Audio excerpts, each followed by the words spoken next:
Hey guys, this video is going to be something of an experiment. I'm currently all out of stuff to fix, but I wanted to put out a new video for you all since some new people have started subscribing, actually doubling my previous subscriber count in less than a week. Thanks for that. Depending on how this goes, I might make more videos like this one in the future. Essentially, I'm just going to be talking about boop, the GameCube. Giving an overview of my entire collection and sharing some brief thoughts. I could get really in-depth on some of what I'm about to show here, but at risk of putting out a 30-minute video that nobody likes, I'll try and keep this short. I have about 25 games, as well as a couple peripherals, and I will be talking about them all, in no particular order. That's fair warning. Let's do it. The Wavebird controller. I believe this was the original first-party wireless controller. Like, Sony never made one of these for the PS2. Nintendo, spearheading innovation again.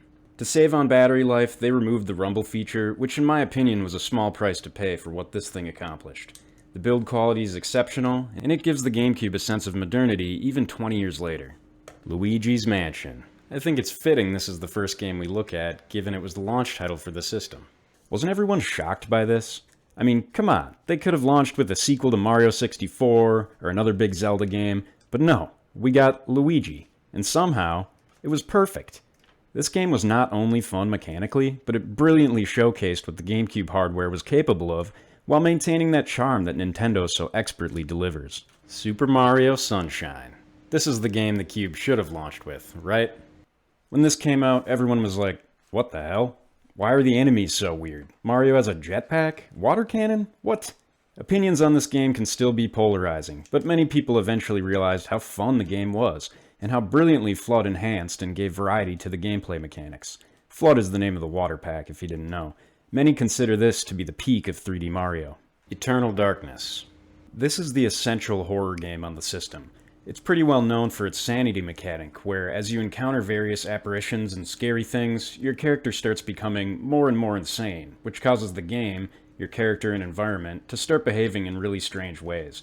I remember some of those effects really blowing me away. This one is a great game, and best experienced going in completely blind. Super Smash Bros. Melee. Do I need to say anything more than that? Paper Mario: The Thousand-Year Door. This game took everything the original Paper Mario did and made it better. The characters are great, and the expert localization made this game pretty humorous at times. The battle mechanics have some timing elements, and an audience that watches and even interacts with the fighting. At its heart, this is a turn-based RPG with Mario characters. That's all you really should need to know. Metal Gear Solid: Twin Snakes. I've only played this one very briefly on the GameCube version, but played through the PlayStation originals and loved them. These are great stealth games with that typical Kojima weirdness baked into the story that we all know and love. Skies of Arcadia: Legends. Originally released on the Sega Dreamcast, this is a lesser-known RPG which has something of a cult following. The battle mechanics are turn-based, but this game has a unique feel to it. Oh, and the story is about pirates in the sky. Enough said. Zelda Wind Waker. When this game was first introduced, I don't think there was even one person who said, hey, I really like the new art style that they went with here. The reaction was the exact opposite. Obviously, just about everyone came around, and this is now considered to be one of, if not the best Zelda game of all time. Knack 2. Wait, how did that get in? Mario Party 6. Everybody loves Mario Party. I've played this game exactly twice. It's harder to get a group together for a round of GameCube Mario Party these days, you know? I definitely enjoyed this one more than Super Mario Party on the Switch. This is one of the top entries in the series, for sure. Mario Kart Double Dash. I must have played hundreds of hours of this one as a kid. It's the only Mario Kart game where you ride with a partner, hence the Double Dash title. This gave the game more gameplay variety than probably any other entry, and I think the GameCube is still the only option to play this game.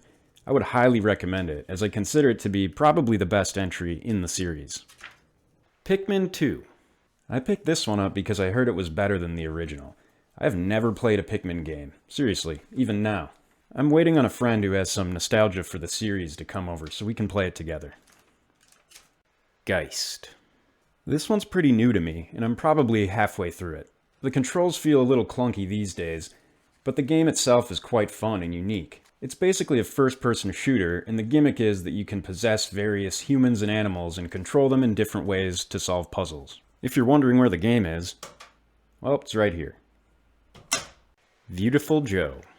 This one is like a comic book superhero action platformer. The visuals are pretty cool, and it set itself apart from other games at the time. The story and characters are pretty humorous, and it offers a decent challenge. 13. This is another comic book style game. I haven't played it in years, but I loved this one as a kid. Combining an interesting story, fun first-person gameplay, and voice acting from the likes of David Duchovny and Adam West, this was a very cool game. Metroid Prime. And the sequel. These games show off some of the best graphics and lighting effects the Cube has to offer, that in many ways are impressive even today, especially if you're able to play in 480p. This is just another example of Nintendo making the leap from 2D to 3D in one of their main series, and having it be a total and complete success. I have the sequel here as well. This one adds some new, interesting elements, but generally plays and feels very similar to the original, minus the mind explosion that happened when you saw Metroid Prime for the first time. Prince of Persia: The Sands of Time. Playing this game today feels a little dated, but it's still pretty fun, and this game was innovative. It was known for its time mechanic, where if you messed up on something, you could turn the clock back a few seconds and try again right on the spot. It's a pretty good game. Beyond Good and Evil. This is another Ubisoft game that I enjoyed much more than Prince of Persia. It's an adventure game where you play as a reporter attempting to stop an alien force from enslaving the populace. There are some secondary villains and plot twists that make this game's story pretty memorable. The setting and animations in this game are top-notch. It's just an overall good game. Wario World. I don't know if this one is super popular despite it being in the Mario universe. I liked it quite a bit. Don't expect Mario Sunshine levels of quality or anything, but this is still a fun game and definitely worth your time if you enjoy 3D platformers. Resident Evil 4.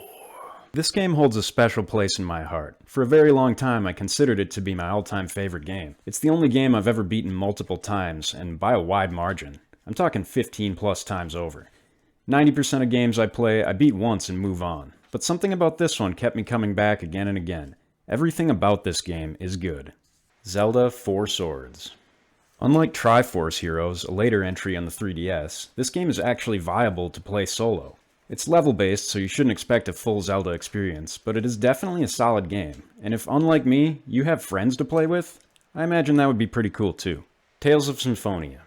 Another good RPG, but this one has an active battle system where you press a button to use your weapon rather than choosing an action from a menu. You can still bring up menus to give your teammates commands, use spells and items, etc., but it's a much different feel than the classic turn-based fighting.